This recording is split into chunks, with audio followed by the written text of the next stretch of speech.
Bring that fine ass little yo-yo over here. Bring that little yo-yo over to the couch.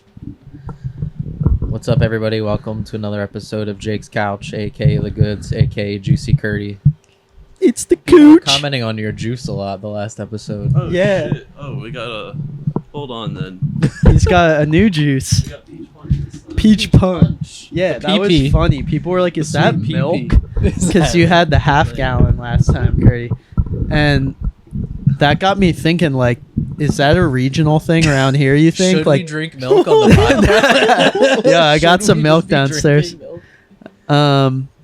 I think it's a Wawa thing. Like, we all grew yeah, up with like, Wawa. and Turkey Hill. Like, and because that's growing just up, Turkey kids, Hill too, yeah. for me, everyone all through school had a gallon or a half gallon of tea, like, at all times. That's crazy. Like, That's yeah, like- it's that's a some, lot like, of sugar, bro. But Bumfuck PA type Yeah, shit? yeah, it Okay, is. alright. yeah, so I don't know. I'm so used to it, but a bunch of people on the pod saw your half gallon of like strawberry lemonade or whatever you had last time, and they were like, "What is that? Like, why Yeah, has you he got that?" I saw someone said, "Is that milk?" I was What's like, that? What's that purple stuff? milk sounds like a good choice, honestly. We got Sounds juice like it's and good purple for the stuff gut. and soda. I was want thinking that about purple that stuff. recently. Like, does anyone go out to eat at like a nice steakhouse and be like, "I'll have a glass of milk with that too"? Oh, like, yeah. Can you order a glass of milk at a restaurant? Like, I've Yeah. never. Yo, That's when I was so a kid, weird to me. It's probably off the kids' menu. We'd go to Bob Evans, and my parents were kind of like, "You need to finish all your food. Like, this costs money to go out, blah, blah, blah." Yeah. I started straight up ordering bowls of cereal for dinner. At Bob Evans. Yeah. And they would have that shit, too. They'd have, like, Captain Crunch or something, and, like, I probably only did it, like, 3 or 4 times, because it was still, like, $3 for a bowl of cereal, and it's like, bro, this is, like, how much a box of cereal costs. Like, you gotta chill out with that, but... So you were a Bob Evans family.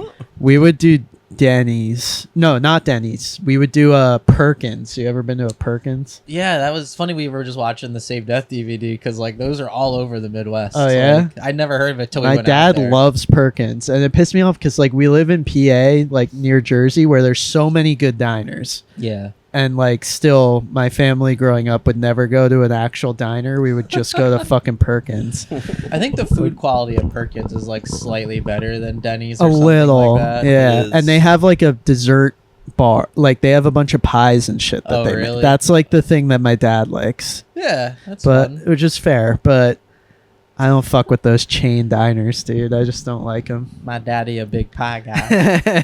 Live pie. He is from the South. He really likes pecan pie. That's dude. Pecan pie is like my weakness. It's so It's bad. so for you, fucking Too. good, dude. It's like pure. Have you ever made a pecan pie? Yes, many times, You and need, it's like, a just whole all Caro corn- syrup. Yeah, corn syrup. yeah, Like, it's so much corn straight syrup. corn syrup and some really expensive nuts, and like you add sugar then I'll too. buy like these little ones from the grocery store like once or twice a week, and I like a few weeks ago decided to look at the nutritional facts. It's half of your daily allowance of saturated yeah. fat in like 4 Yeah. bites of pie. I was Yeah. like, Jesus Christ! Like That sounds It's so gnarly. good. a nice pecan pie. What's your Whenever I favorite go pie, down boy? south, like my Pecan my grandparents are all like my whole side of the family. One side of the family is from the South. Mhm. Pies, like they just make like 10 different pies every holiday. Like That's they make crazy. like coconut cream pie, like pecan, pumpkin pie, everything. So good. Shoe Like, fly pie. it's a whole experience. Shoe fly pie. That's a you- close second. Have you guys ever had a chess pie? What It's is like an that? old school pie. It's just sugar. It's another form of sugar. Just sugar. It's like sugar, but like a, like a creme brulee almost Oh, type wow. texture. That sounds amazing. Is custard Yeah. in the middle? It's or- like just a custardy, sugary pie. It's just eggs and Yeah. sugar. It's like as basic as you can get, I but feel like pies are lost on the youth. The youth are big cake people for some reason, I guess because of the icing. But like when you get older and you appreciate Yeah. ingredients, a good pie is just pie is amazing. When I was a kid, I hated pie so much. Probably because like store bought pies are famously bad. Like, And also because apple pie is so popular, and I really don't like apple pie personally. yeah, it needs to be really good apple pie. Yeah, which is like rare, I feel like. But there's so many good pies. I Key eat lime all the pie. pies. Oh my god, I love a key. I'll eat all the pies. Coconut anything pie. Key lime. Lemon Yeah. meringue pie. Do you make your own pie crust? Oh yeah. Good Usually, shit, yeah. Oh yeah, that makes Yeah. such a big difference. Yep. Get that butter. It's just butter. It's just butter mostly, and butter and flour. Like the buttery crust. The pie crust? Yeah. Yeah, now you got me World of thinking I might have difference. to make a pie this Drop weekend. a comment. Tell us what's your favorite pie. Rhubarb pie. Rhubarb pie is a great summer pie. Rhubarb pie. Strawberry rhubarb pie. It sounds weird, but rhubarb pie is so good. It's like tart. It's kind of tart.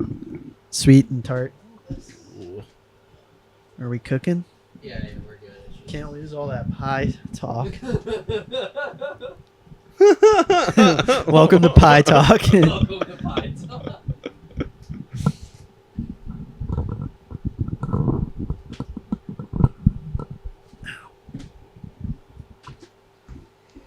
We trying to get you right for the summer. Get your pie game up. You guys ever taken boner pills? Not yet. Yeah, no. No, never. Me, I mean, should, to be honest. You should. What the fuck, man? Already, No, I mean, Kurti. I've been, I don't know, like, there's definitely some, yeah, I mean, have you? Are you asking if I've ever lost erection This is mid coitus? dude, we just went from pies to boner pills. It's all the same talk. It's all the same. One thing leads to another. If you're gonna buy a nice pie, you're gonna have a nice lady over. You can't just eat a pie alone. No, I haven't, but like I get ads for like the rhino pills all the time. I'm like, damn, that shit. Rhino Don't pills? do You're that. trying to Solid, get I your don't dick know. hard like a rhino? Yeah, no, those are those Chinese ones that like are unregulated. The What gas is- station They're ones just gonna don't give do you a that. headache, What are the man. good ones? Blue Chew, Blue Chew, I probably. guess. They're like legit. They're like a generic version. So I found this like there's this cop brand, this police brand of clothing called 511. Oh, I thought you were gonna Tactical. say of penis pills, a cop brand, like, Brand of dick directed pills. towards cops. What's the black rifle penis pills? Trying to get your dick hard like a rifle. No, I found this 511 backpack at the thrift store. It's like a $300 backpack. They're really, really nice. And like Yeah. my dad loves that brand. So I was like, oh, buy it and like give it to my dad because I'm not gonna use it for any reason. And like I'm going through all the pockets and cleaning it out, and I found like a handful of Blue Chews because they're like individually wrapped for whatever reason. I don't know why. And I was just like, God, what cop is leaving these in their bag? They need these on the job. Some Oh, Blue that's Chew pills. scary. Yeah, why would they need it on the job, bro? Yikes. But I took them and I don't think they worked. Or maybe I'm just too young for them to really Huh. kick in, do their due diligence. Maybe Yeah. it's like Adderall. Like you have to have ADHD for it to work, or else it just does the opposite. Like, It makes you soft if you Yeah. take them. Could you imagine? They did taste like candy though. It was kind of crazy. Like you're supposed to let it like dissolve on your tongue or whatever. Were so they it like makes your sour, mouth all like a blue. sweet tart? Kinda, yeah. Like Nice. they definitely had some like citric acid or something in there. Yeah. That was like, this is almost like a spree, but would make my cock. It's pretty genius. Like, who the fuck's gonna go get the name brand when you can just get the ones that taste good? You know, that are Make generic? your mouth blue. Yeah, And you look like a Smurf. Your girl knows you're ready. yeah. So yeah, I wanted to. We were supposed to talk about our new yo-yos. Yeah, pie talk, dick talk. We got it all out of the way. Juicy Yeah. Kurti. peach punch. Juicy Kurti. When I wrote that down, for some reason, it like kind of rhymed in my head. Yeah, Juicy Kurti. Juicy But saying Kurti it out loud, juicy. it doesn't rhyme at all. Kurti juice. We used to call Kurti Dirty Kurti Dirty Kurti. because in comparison to Mater, he was he's A bad boy. a bad. Yes, thank you, a bad boy. I was trying to find a respectful way to put it. 'Cause he wasn't actually dirty. It was just Right. like Mater in the sheets, dirty. Or what Anne used to say this, right? Mater in the streets, Kurti in the sheets. That's fun. So yeah, let's talk about all of our new upcoming releases. Jake has a yo-yo out right I now, have a which we've yo-yo talked out. about Last the previous time. podcast called the Slap Ass. You guys Slap don't want to talk ass. about dick pills, but you're calling your yo-yo the Slap Ass. It's the slap ass S, but you know, you can call it the slap ass. It's Yeah, not they're out there. affiliated with the Third Reich at all, making that clear up front. JakeBullockArt.com. Check them out. Yeah, slap no, us. yeah, not that SS. It You're- stands for stainless steel. There's tons of yo-yo companies that use that acronym, and nobody. Yeah, I is. think we're good. Yeah. Hopefully. Are all the colorways released, or you still have more coming? Right? No, there's all kinds of stuff coming down the line, but the first, I think, 4 colors are up. We're almost out of orange. The shiny orange was really popular, so that one's almost sold out. But purple, there's a cool rainbow rim, silver with rainbow rims. And yeah, people are loving them. I'm surprised enjoying it. nobody has called their bimetal yo-yo yet the rim job. Yeah. It's an awful name. It's not a good name for a yo-yo at all, but It's money on the table, Tyler. the woodpecker's coming, man. The pecker. The pecker is almost there. I wish I just would have ignored Andre and called it the pecker, because that would have been way funnier. When I pitched it to FPM, they like did not. Have a second. Yeah, they were just like, all right, cool, like yeah, like awesome. And then I asked Andre, he's like, you should call it at least the woodpecker. And I was like, for real though? Like, you don't think that's kind of? I feel like this is like the perfect, like, it's like not subliminal, but it is. You know Yeah. what I mean? The slap like, of SS. Yeah, Yeah. like it just checks a lot of boxes in the right Yeah. spots. Jake and I I don't know. we're talking. What were you gonna say? You go first. No, it's just like weird if it's like in your face or something like that. Yeah. You know, like Yeah, The pecker. purposefully. it's like, yeah, right. You have a dick logo for it, like They did have a yo-yo, well, the Dick Butt edition, right? Of some Oh, yeah. random company made it, and it has a little engraving. I don't know what Dick Butt is, but that's pretty cool. Jake and I were talking about on the last episode. AJ Kirk's yo-yo was supposed to be called the BJ, the Blackjack, because an ace and a jack equals 21 in a game Yeah, of I was blackjack. here for Oh, that. you were? Okay, Yeah, sorry, yeah. I forgot. Anyway, Literally right here. same place, Same place. carton of juice, Different Yeah. juice. Different juice. juice. different juice. Same day, different juice, you know. Kurti, tell us about your yo-yo. You don't have to use this as an opportunity to finalize the name. I don't think anybody will necessarily Yeah. care what it's called. Kurti I showed mean, they up with- do, but you know what I mean. No one's gonna be like, he changed the name. No. I mean, it's I don't know. It's It's just a huge. cool Hold it yo-yo, up I like think. this. Like hold it in your hand so the people know.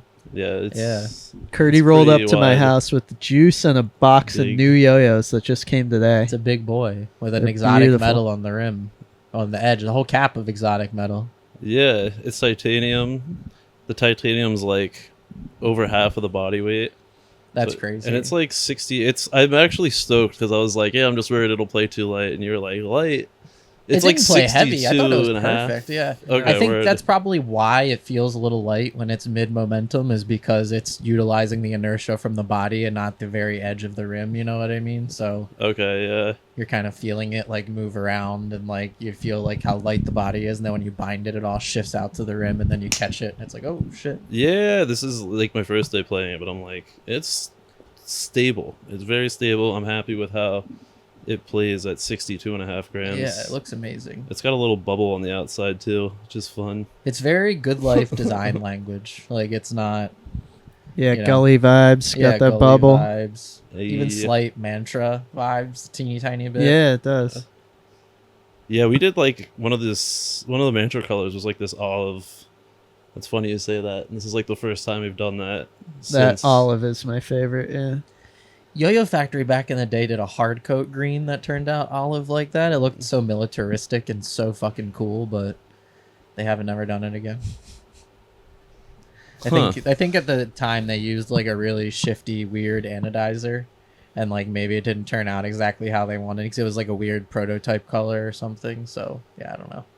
It's funny though. There's so many solid colors that like, I don't know. It's like just a little unique, but Yeah, when you find a good one, it hits. It's nice. right. Yeah. That's what I was gonna say. Like people our age, I think definitely prefer solid colors, or people that like have a little more reserved taste of yo-yo. People who aren't using yo-yo as their way to express how they really could dress or feel through their yo-yo. You know what I mean? You've heard my theory on this, right? Where like people who buy like the craziest yo-yo colors will be like the most basic people in real life, because it's like Oh, right. all they wear is like hey dudes and cargo shorts and like a polo, and then they're like, oh man, check out my yo-yo that's 17 different colors swirls, and you're like, oh shit, cool man. And then people who like kind of have a little more self-confidence in the way they want to express themselves through fashion or music or whatever else, they'll like just buy the most basic yo-yo because their life is already overstimulated to begin with almost. It's like if I'm gonna spend $250 or $200, you know, whatever it is, like over $100 on a yo-yo, it's like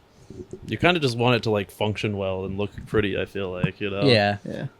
And it also like if you ding a splashed up yo-yo enough, it just kind of looks. You can't see Horrible. it exactly, but yeah, it looks weird and horrible. It adds another color onto it versus like if you ding a solid color yo-yo, it's just like a badge of honor almost, or you don't. I don't know. I can't really.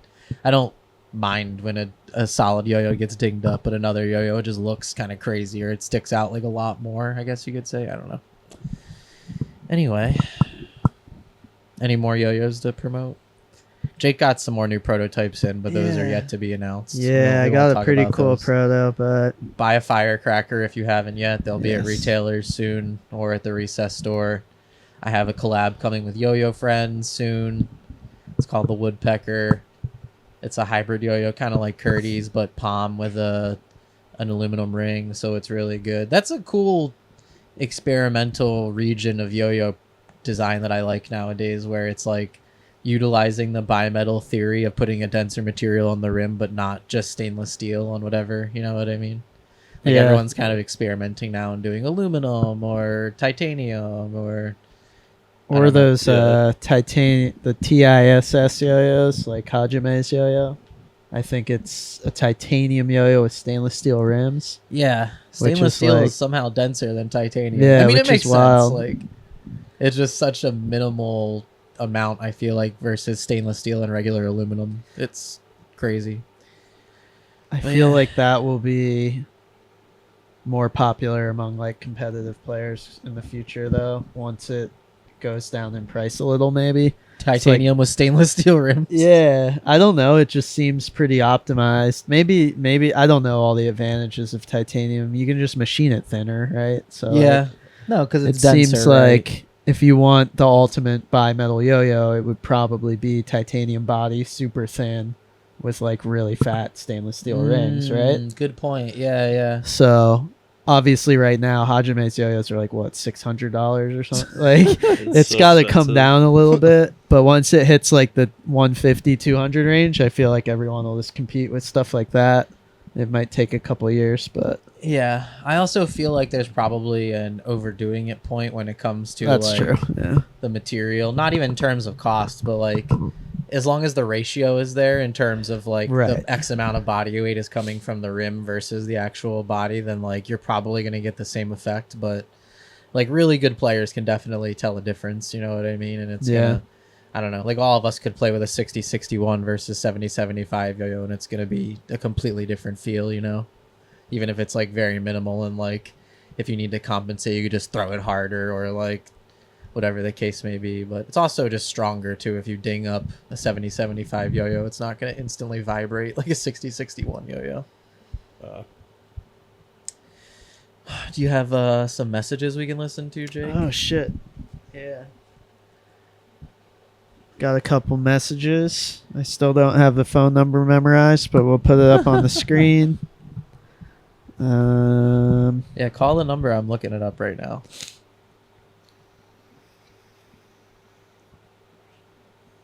Gotta look back. Oh, okay, yeah, the number is 863-732-9696. I gotta really make a cool video for that. I feel like some kind of interesting promo will help it. Like, I don't know, not that the story doesn't help, but it's like just people are like, oh, it'd be cool to ask about this, versus like if it's a goofy, silly video that people want to watch. Then... Yeah, exactly. We gotta get it out there more. But all right, here's one. Hi, Jake. Hi, Tyler. Why do you think X divisions are so unpopular in the United States when compared to Japan? Thanks.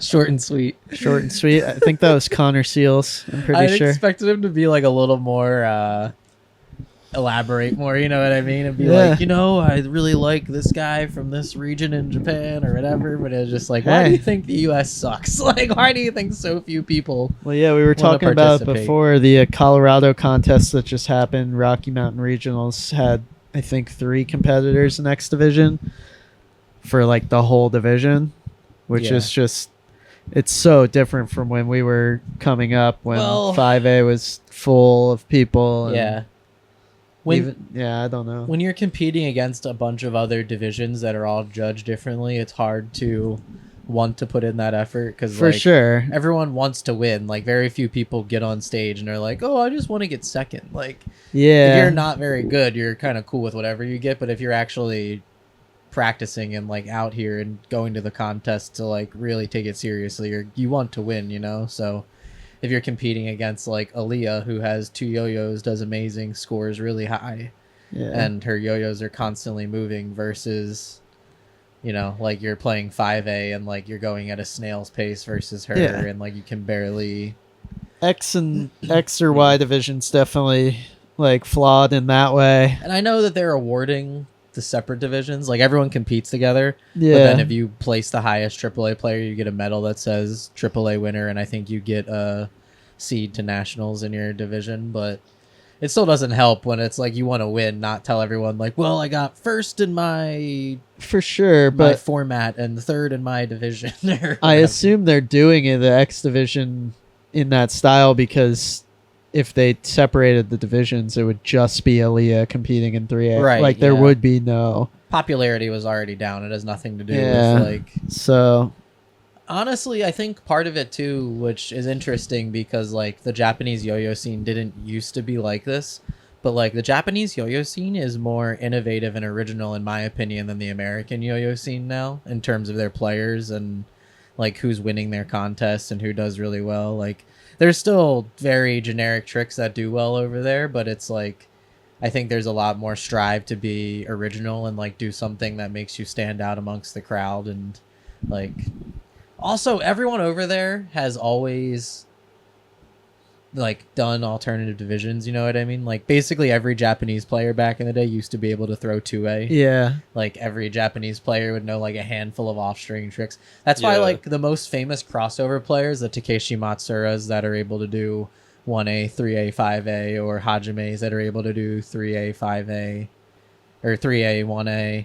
Yeah. Like Ando, 2A to 1A. It's like they all kind of have like a respect for all the other divisions, or like once they've reached like the 1% of skill level in their desired division, it's like, oh, I might as well try to learn something else and like get better at that. And I don't know, it kind of helps you reinvigorate your dopamine receptors for yo-yo, you know what I mean? Where if you're super good at 1A and you're just practicing the same tricks over and over and over again, you're not going to want to strive to get a whole lot better other than like finitely tuning the tricks that you do already have, versus if you're like, oh, I'm going to learn how to play 4A, then you're going to learn a bunch of shit. You're going to bring new ideas and viewpoints of doing tricks from whatever respective division you came from to off string. Like there's weirdly net positives. What do you guys think? I feel like a lot of Americans definitely get stuck on 1A. Like, and feel they get so, whether it's they get so focused on competition that they feel like it would be a waste of time to do anything else but 1A type of thing, you know, because they're like, I want to be the best. Like, I'm not going to waste my time doing 5A whereas what you were describing is like, they have a respect for all the divisions. And also, I don't know what their mindset is, but clearly they don't see taking a break from 1A and doing 5A or 3A as a waste of time. They're just like, this is fun. I assume they think it's fun, or, you know, a challenge or whatever it may be. Yeah. But like that mindset's so much better. It's like a more balanced perspective, right? Yeah. Like, and I also think that like a lot of Japanese players like will go to spin gear or rewind, and like it's all just like put on a silver, you know, silver spoon or whatever for them. Like it's just presented really well. Like these are the 5 divisions. In the US, it's like, here are the contests, make it out to one, good luck. Yeah, the community is a lot tighter over there, and that kind of encourages you to try different things. Like when you go to Yo-Yo Club, eventually you're like, oh, let me try your 4A yo-yo, or the guy who is really good at the guy who's really good at off-string. It's like, oh, can you teach me some off-string tricks? Or like there's ways that, like you said, encourage you to yo-yo. And in Japan, when you have all these clubs to go to, all the contests, like the actual physical yo-yo stores you can go to and see, like, oh, look at this yo-yo, this looks pretty cool, I'm gonna buy it. Also, credit where credit is due, like in terms of Yo-Yo Factory promoting 5A back in the day. Like that's one of the few reasons why it did as well as it did, you know what I mean? Like the players are really good too. I'm not gonna give Yo-Yo Factory all the credit, but not like, at all, because 5A was popping before any of that Yo-Yo Factory shit. I mean, right. not Yeah, as no, you're popping, totally right. but it really was. Yeah, Like, it was. 05, 06, It had the 07, most, like people were watching that over 2A, people were watching it. It was exciting. Yeah, like that definitely put it over the edge. All you going to Yo-Yo Factory and John Robb and all that, and Meggy, but 5A players, it was already popular. They kind of had more personality than the other divisions. Definitely. Sometimes they, like, even up until like 2000, say like 9 or 10 worlds, or maybe even like 11 or something, everybody in 5A was like so uniquely different. You know what I mean? It really wasn't until like Takeshi came in and it's like, all right, you have to do 45 seconds of horizontal tricks, pass it all around your body, that people kind of got homogenized and we're all doing the same thing. Because before then it was still pretty exciting and everyone had like a unique approach. Yeah, so I don't know what the fuck happened. I think about it a lot. Like, it's really sad that like we have 5A. 5A May is great. Well, that, like, it's better than nothing, but it's kind of sad that like top level 1A players would never dream of posting a 5A trick except once a year on 5A May. Like, everyone will. And I love that. It, like I said, it's better than nothing, but like, why not just do that? Just play some fun. I don't know. Like, there's so much potential and untapped tricks, especially with how technical 1A is now. Like, all these guys, Colin, like all these top 1A players I see, every time I see them do 5A, it's sick. Like, they all have sick tricks. Remy and Mark Mangan, like everyone. So, just, I don't know, but it's like a joke to them. Rightfully so. Yeah. Like, whatever. I get it. But I think it's like a cool practice type session for them, you know what I mean? Where it's like I think it is the competition thing. It's just like 5A competition sucks now because you can't do any really creative tricks because they're not going to score, or like outside the box stuff. It's hard to make score. So what's the point is how they look at it. Like, I'm not going to compete in this. I'm never going to be good enough to do the current contest meta for 5A, like the crazy aerials and spinning around bullshit. So like, what's the point? Like, I can understand that, but when I was on Yo-Yo Factory, I used to always joke about like, and I did for a while, like try harder at 1A or equally as hard at 1A as I did 5A, just because like the like contest incentive payouts were like kind of skewed to like favor 1A. Like, you got more money if you won 1A just because like it's the more popular division. If you do well, they're going to be able to sell more yo-yos as a 1A player than a 5A player or whatever other division. And I just used to always joke like, oh man, that's where like the money and the girls and the plastic yo-yos are, is 1A. Because like if you won worlds with a Yo-Yo Factory yo-yo, you were kind of like guaranteed to get a plastic yo-yo. So I don't know, that's kind of funny to think about, like, retrospectively. There's so many good players that like do all these divisions. It's like, it would be awesome to see people get down and do it more. I used to do a lot more 5A. I don't know. But it was never like I really focused on it. Like, it's just like good to warm up to the stage and like keep your brain active in a couple different ways, you know? Kind of proving Jake's point. You don't have to do the 5A. You don't have to compete in 5A. Just like, I don't know, just do it for fun. But if it's not fun, it's not fun. But I think it's fun.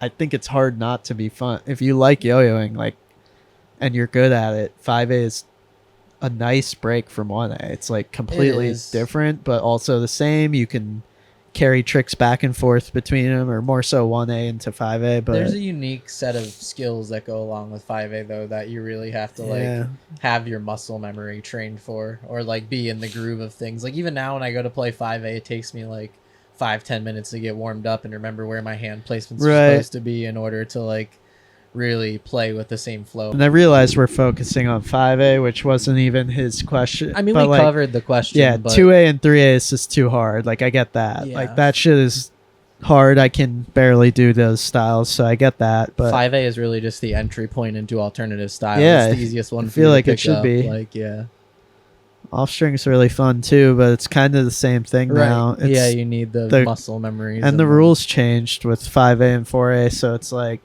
the off string rules, especially, like, there's no space whatsoever for any kind of technical string trick anymore. So it's like, even more so just like, what's the point? I'm not going to make up cool new off-string tech when it doesn't score anything and won't win me contests, like, which is really unfortunate. Yeah, 5A2, they like really fucked it up. Yeah. Yeah, I mean, whatever. I get it. Whatever. I Yeah. get it too. Exactly what I was gonna say, but like, I think the rule is like if the yo-yo isn't engaged with the string, so like you can't just do like infinite tanglers and try to score, which is a good thing, and like that negates like all the crazy just passing the yo-yo around for no reason type tricks to get a bunch of points, and like I don't know. It's also really easy to like mess those up and not suffer the consequences, you know what I mean? Yeah. Like if you fuck up like a tangler or like some sort of body trick, it's like not necessarily going to get you as many negative points as if you completely mess up like a trick where the yo-yo is engaged with the string and the counterweight's moving, and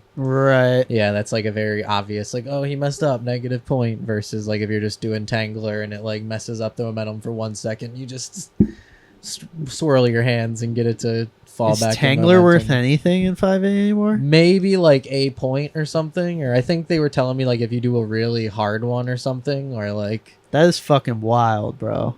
Because you think about the tangler combos everyone used to do, it's like, and they are hard, like the shit you would do and the staircase and all that stuff. Yeah, like, I think it's also a matter of like it's repeated elements, you know what I mean? Where like back in the day, like it's not like they were scoring if you did 3 repetitions of the same trick back in the day, but like a tangler is a tangler is a tangler, so it's like as long as you're doing the one tangler, like they might give you a point or two, but I don't think they're gonna score if like you go outside and then undo the tangler and then go back in this way and get back in the tangler. Yeah, like, the whole John Robb thing, like that. Yeah.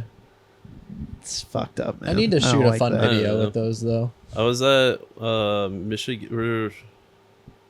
I forget what contest it was, but I heard Connor Skolton clicking, and I'm like, yeah, I'm pretty sure I got like 1 click for tangler and then like 1 click for reversing it.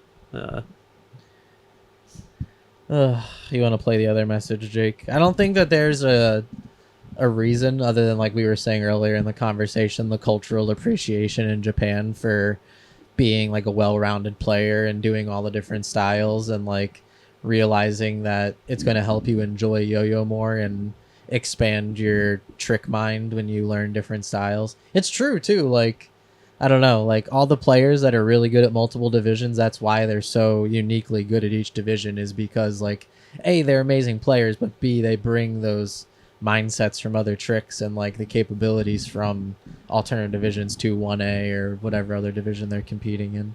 So yeah. All right. Next message. Next message. Yo, what up, dudes? It's Alex here, freshly dirty, calling in. Yo, I was messing around with a Raider last night, and it has a really small bearing. I was wondering if you guys ever threw in other bearings. You know, I found out that you can use like the old Duncan spacer kits and the old spacer bearings in those Raiders and play them a little bit more unresponsive. I don't know if it was residual like memory that I lost, but what other compatible cross-brand parts mesh well with others? So I guess, I don't know, more of a topic than a question, but think like Buzz-On SBR into a Duncan Freehand Zero. I mean, just slap that stuff in there. What do you guys think? Is it worthy of talking about on the show? Later. That setup was always really heavy. The SPR and a freehand zero, because freehand zeros were already much center like, weight. That shit was fucked up. Yeah. Yeah. Besides SPRs, like that's a little before my time. Like more serious modding type question, because like I know people would definitely put.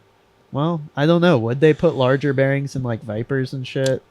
Like Duncan size maybe, or I don't know about that. I think I do remember seeing a mod for something like that, like because you could take apart. Do you remember how the Henry's bearing setup was? Where it was all like screwed together on a singular post, which is awful. Like, I kind of do remember a mod where people would change those up somehow. And beefcaking, which like Doc Pop I think came up with, where you put 2 bearings into a single yo-yo to make almost like a homemade concave.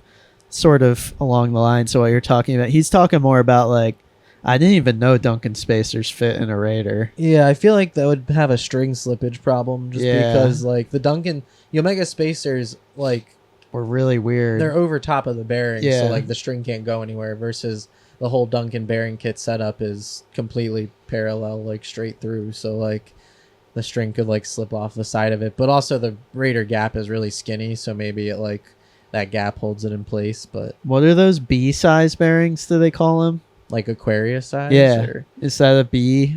I have does no it idea. not have a letter designated? But that's just interesting to think how a lot of yo-yos used to have that size bearing. Yeah. Like Hyper Warp Wings had that, like everything. I know those have an inner diameter the same as the big Yo-Yo Jam bearings. Yeah. Used to, like a size C bearing. Yeah. So you could like put an Aquarius bearing in a Hitman and like make it responsive and have fun, but like it's not like it's functional at all, you know?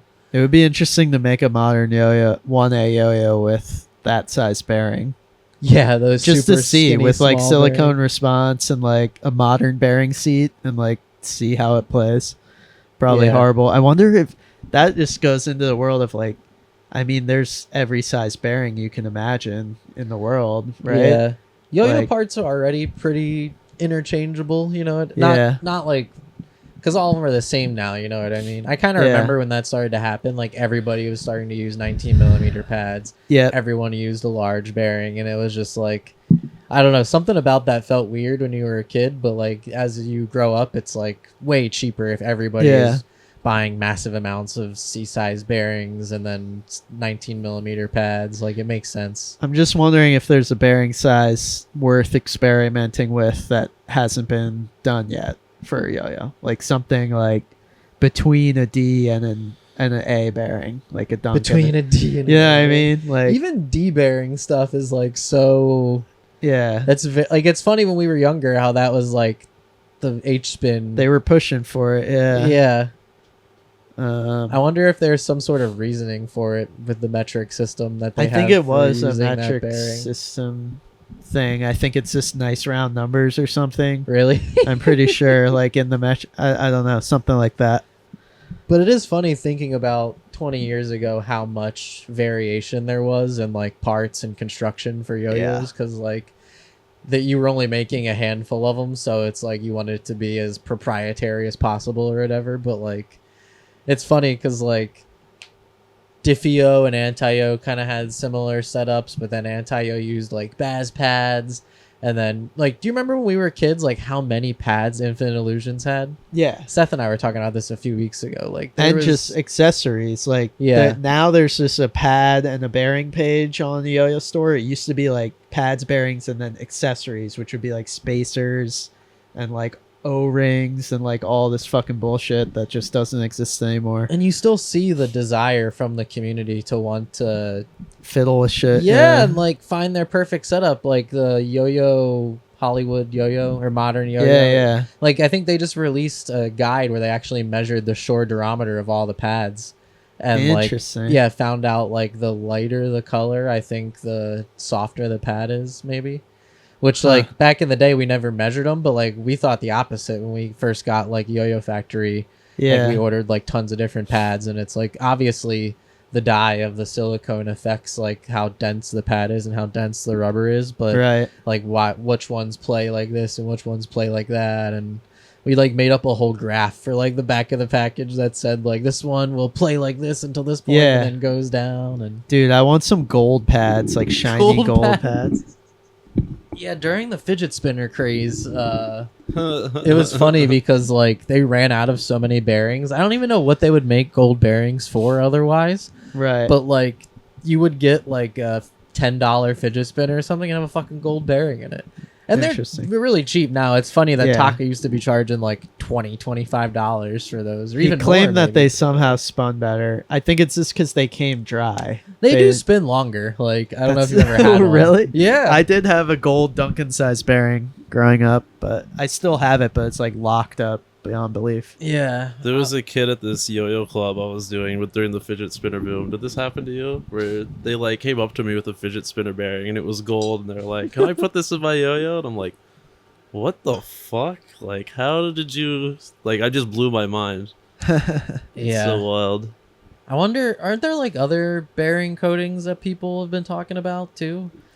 There's ceramic bearings, obviously, but those are like the balls. That's yeah, not like the actual. but yeah, coating there was on the some. bearing. I think it was Mazel Top actually selling like some kind of coating, like they were like black. The bearing was like black almost. Oh yeah. What was that? I don't know. Nitrate or I don't know. Yeah. Idea. That's crazy.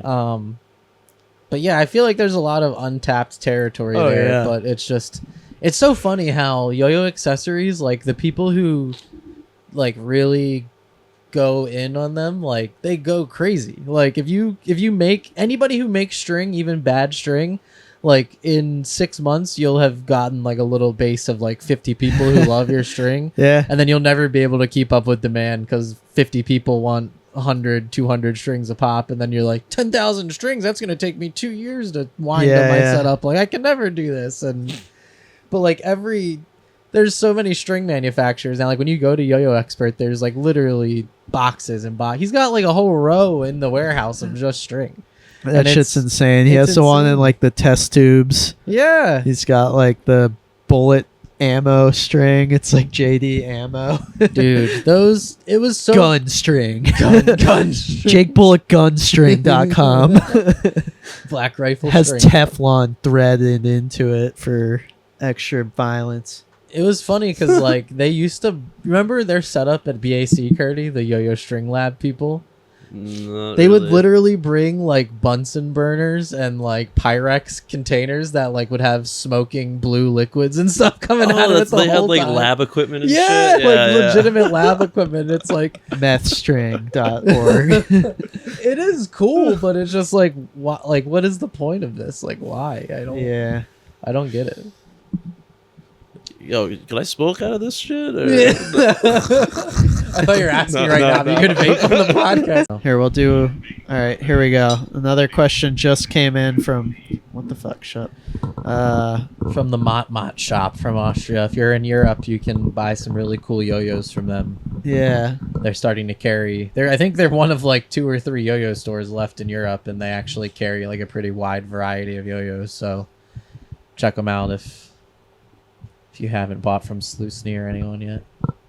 Here we go.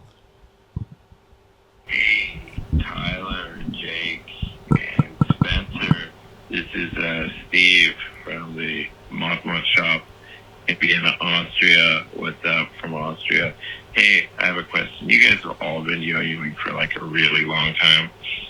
So what are some kind of, lost to tricks and lost to trends, things that maybe should make a comeback? Maybe some things that were just kind of funny that time forgot. I don't know. Just an idea, something to talk about. All right. See you guys. Bye. Good question. Inner ring grinds. That was a thing that was like huge for 1 year or so when the Dark Magic came out. It's kind of funny how as novelty centric as yo-yo is now in terms of like new products that come out, like it was very like trick focused back in the day, or like it would be, Johnny would do grinds on stage at Worlds, or he would do cool grinds and be like, oh, well, we gotta put metal on the rims. Yeah, and he it's designed the yo-yo for grinds. Right, and then same thing with IRG and yeah, the Dark Magic, which has gone down as like one of the most groundbreaking and popular yo-yos ever, was like designed for grinds and ring grinds, like literally designed. Like if you go on mastermagic.net, there's a sick like diagram drawing on there still of like with like pointing out all the features, because there's the inner grind for like a slower ring grind, and then there's the outer one for a faster one. Slower ring grind. Like if you want to go slow, like he literally thought about that stuff and like designed this crazy. That's so funny. Crazy yo-yo. So you can do 200 gyro flops with this bad. Yeah. Slaps the top of it. I feel like there was a couple other Yo-Yo Jam yo-yos like that too, right? Or I mean, the Black Knight John Narum's yo-yo had a finger spin so dimple, you do Matador style tricks, and then it also had a thing for ring grinds.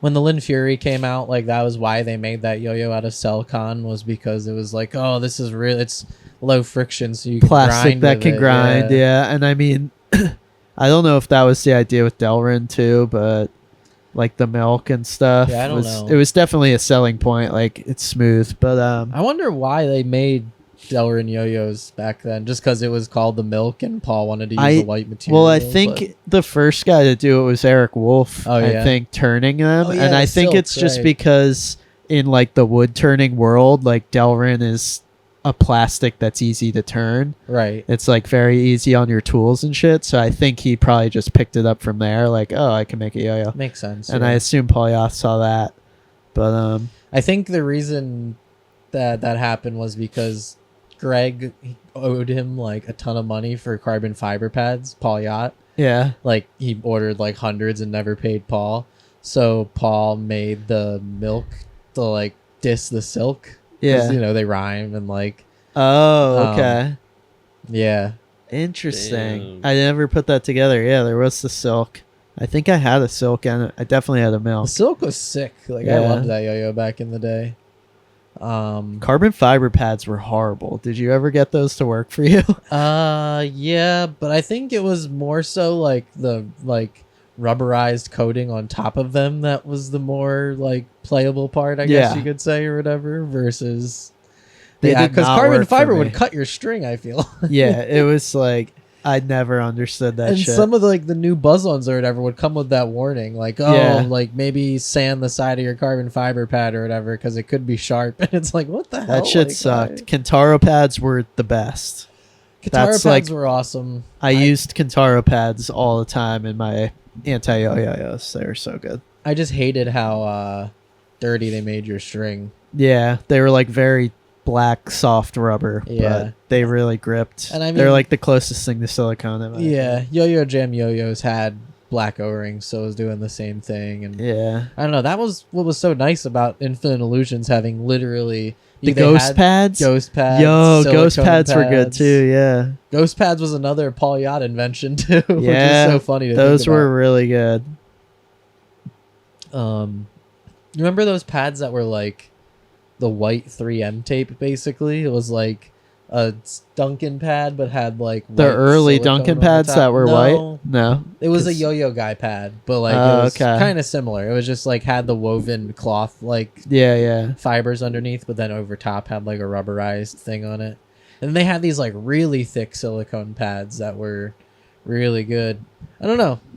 I think it wasn't exactly cost effective back in the day. I think it was just like Greg being an enterprising businessman and like he probably just had access to like a pad punch or something and was like, oh, I Right. could make a ton of different pads, and then just made a bunch of them on his own. I think so, yeah. Yeah, but as like I said, as economically unviable as it was, and how much easier it is now that everyone just uses the same pad recess size, everyone can use. It would be cool to see some new, different materials come to. Yeah. But it's just hard because silicone works so well. It's perfect. Like it. I don't know.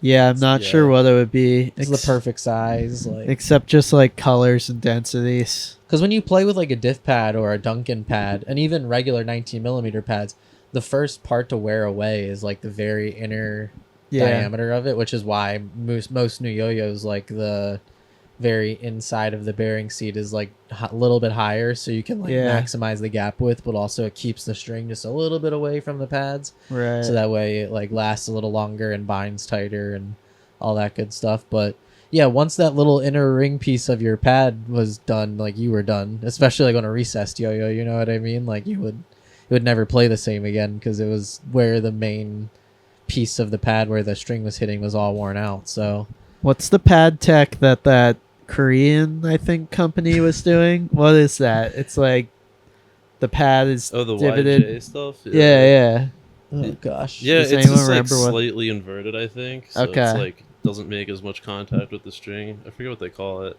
I think I'd like to try a yo-yo with that in it. Yeah, see what it plays like. I tried that. Yeah, I think it's good. Like I can feel the difference. Oh yeah, Yeah. I feel like someone But I had think- one at a contest recently, right? Theo brings his like every. I think Theo competes with one. Shout out Theo. Once again, shout out Theo. Theo World Tour. He goes to Korea. It starts. That'd be awesome. Yeah, I got a lot of homies in Korea, man. We Shout gotta out to the Koreans. We gotta get Theo out to Korea ASAP. Yo, He'll check out solve this the- pack I took on the plane. Yo, can you believe I got through TSA with this shit? Oh, Theo, no. That is literally the death penalty over there, my Send guy. Ambassador Theo to North Korea. Ambassador He'll solve Theo. everything. That's like when the Kim Jong Un or whatever brought Dennis Rodman over. It's Yeah. like he brings Theo over to Oh do my 5A. To do fire. And he's just standing up there smiling, throwing the yo-yo. Sunglasses on. That would be sick. Oh my gosh. I think there had to have been another company, though, that did that before YJ. I really don't think so. Yeah, they seemed You're not? pretty solid on their like post about inventing it. Yeah. I wish people would use more stylized original music during their freestyles, because I feel like everyone is kind of back to using the same stuff again for the most part. Yeah. I don't know, like just techno songs or like random pop songs here and there. Like All this shit that we not complain but like comment on is, I think it all goes back to just like this optimization culture of right, like, yeah, well, what's the point of using a creative song? Like, use an efficient song that has beats that you can hit. Like, right, yeah. It all just makes for more, to me personally, like boring shit, tricks and everything. It but does, and when you see someone is like what it is. Remy tear it up and do like an amazing with freestyle great music, yeah. and use amazing shit, then like It proves it's possible. right, that's exactly what I was gonna say. But so it's why probably wouldn't you- more work, I guess. Of course, it's more. Yeah. Work. Everything that's cooler in life is gonna take more Exactly. work. It's not It's- like you get by being But nonchalant and cool. It's like, optimization, bro. It's just like, you know, yeah, everyone's trying to optimize their shit to try to win with, yeah. I don't know. I mean, if this was 3 years ago, I would have said the Duncan freehand to bring that back in its classic form, because they really shit the bed on that for like a decade, trying to make a bunch of versions that were awful. And It's then, insane, some of those ones. yeah, finally, and they're not cheap to make those either. It's tens of thousands of dollars. I would get to excited every time. That make the one that mold, was get shaped like a superstar almost, the Freehand Pro or whatever. the Remember- big fun, or No, it was before that. Huh. It was just literally the Freehand Pro. okay, I think I have remember, one. It's yeah. hard. It's so. I was like, this is. I'm pumped, and I got one, and like, had to like force myself to like it for a week. And Are I those was the like, ones you painted? Yeah, I think Yeah, so. okay. I do remember Yeah. those now.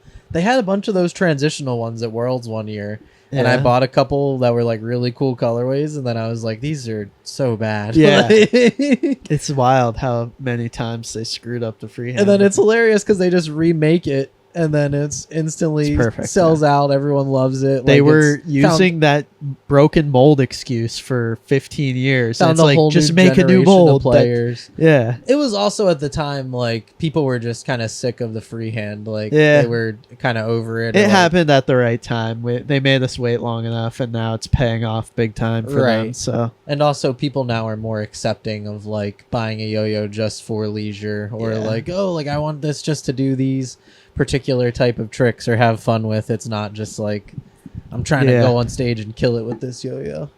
Trying to think of some other good lost trends. Full-length videos would for sure be one. yeah, Just watching the Save Death DVD today, like, and every time that Save Death kind of comes up in the nomenclature of yo-yo, I feel like it's a big reminder to people of how impactful like media with intention can be, versus just Yeah. like, oh, here's a fun reel that I made. Like, it's cool to have those fun reels, but then like, you know, once or twice a year make like a serious full-length video. And like yeah, D Kim is a great example of that, Daniel Kim, because he does that once or twice a year, and it's got amazing tricks in it. Most of the time he shoots it himself. Like, it promotes his yo-yo really well, and like those have, in addition to him having amazing tricks and being an amazing player and just like a golden age level player, like he would have been good in any generation.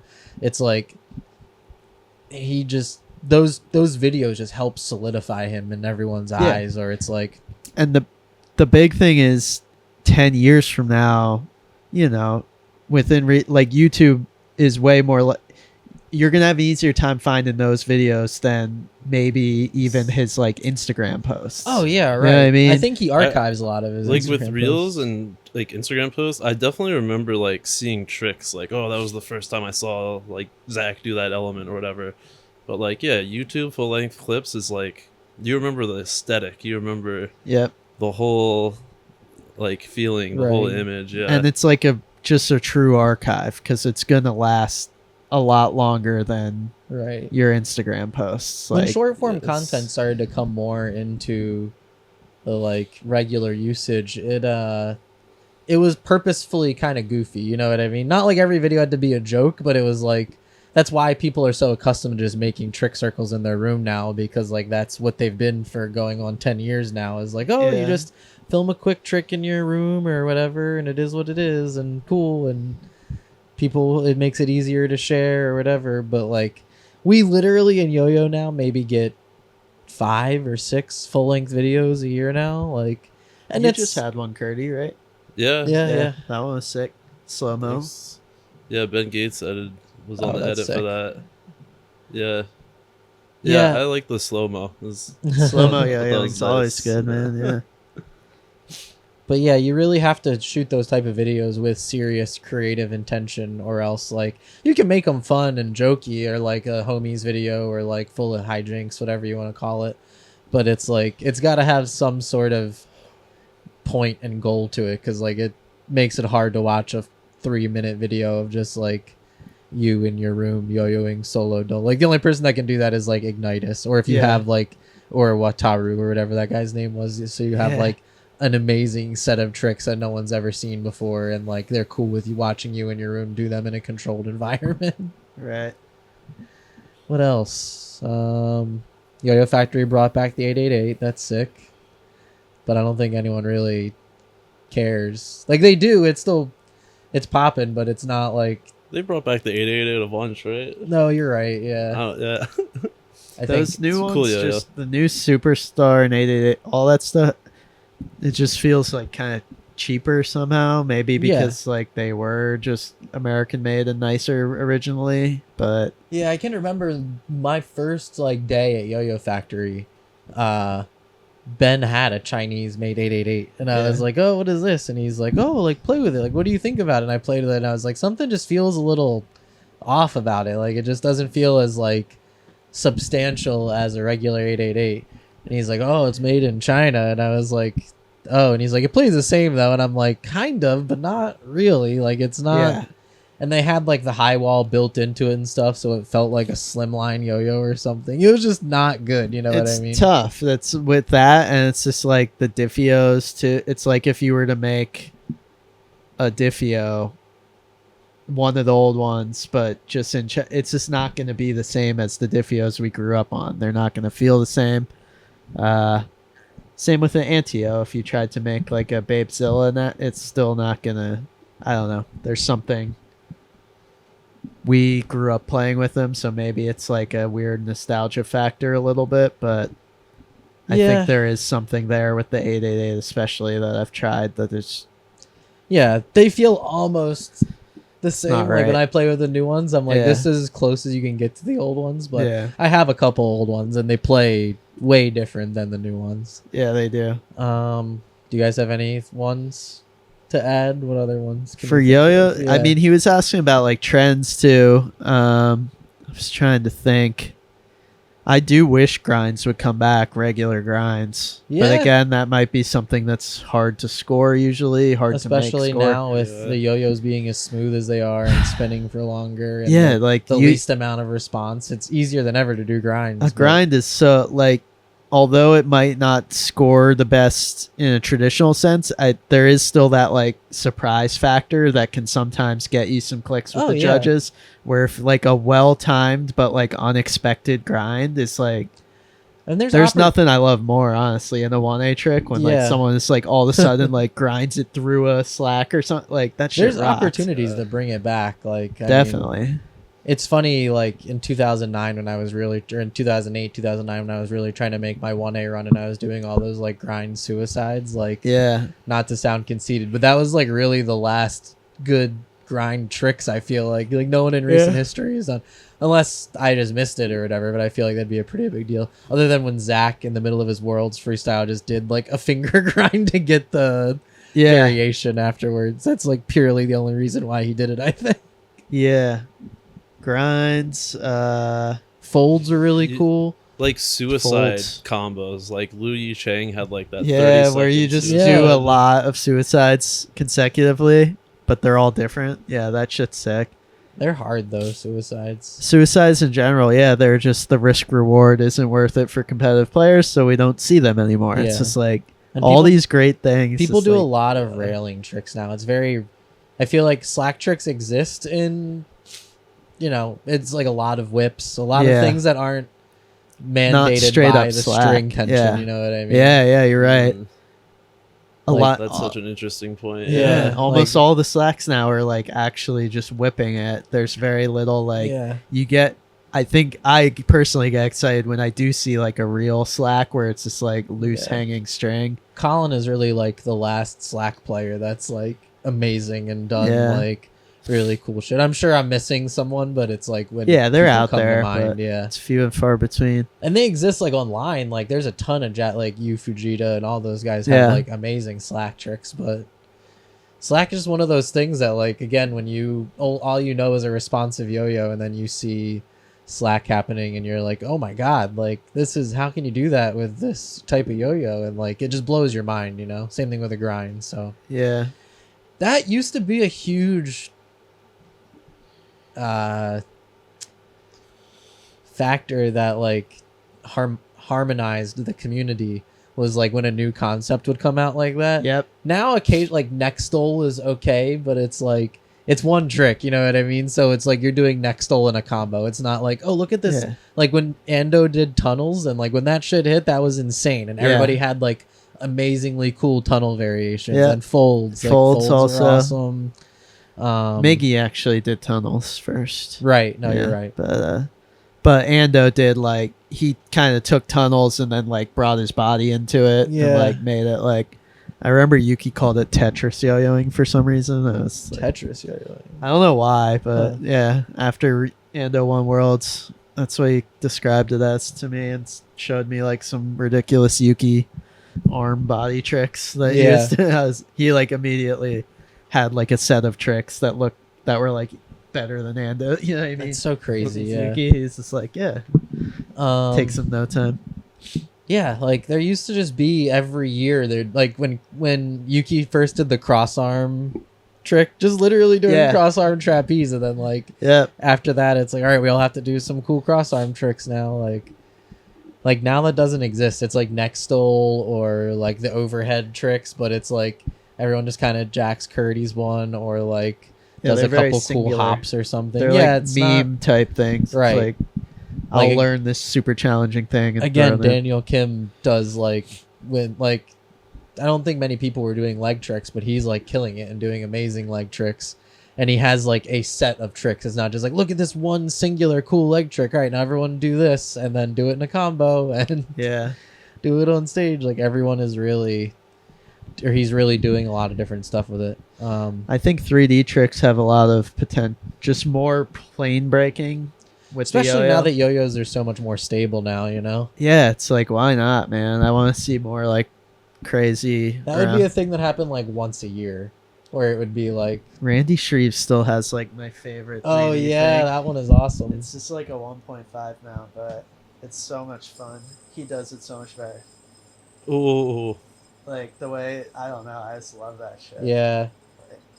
And then That's Yuki gnarly. Spencer's 3D slack. That one. Damn. He throws it like straight out. I can never get it as good, but that kind of shit for sure. And then rejections have become like pretty homogenized too. Like rejections used to be like the whole trick would be about the rejection. Right. And some of that is just because they were new then and now they're not. But like I think there's room for more dramatic rejections and stuff because people just kind of slip them in and like they're not even noticeable half the time. Yeah, and there's some players that do a trick and it has like 4 or 5 rejections in it, which is amazing, but it just like kind of gets lost in the sauce. You really gotta know what you're looking for, or else it doesn't even. It's not the focal point of the trick. It's just a transitionary period. It goes back to your whip thing too. It's always a rejection that whips the slack instead of a rejection that like leaves you with slack to do crazy shit. But. Yeah, that was a good mini pod. Yeah, it's probably like an hour, close to an hour. Yeah. All right. Thanks, guys. Peace. See ya. Peace. Bye. Bye.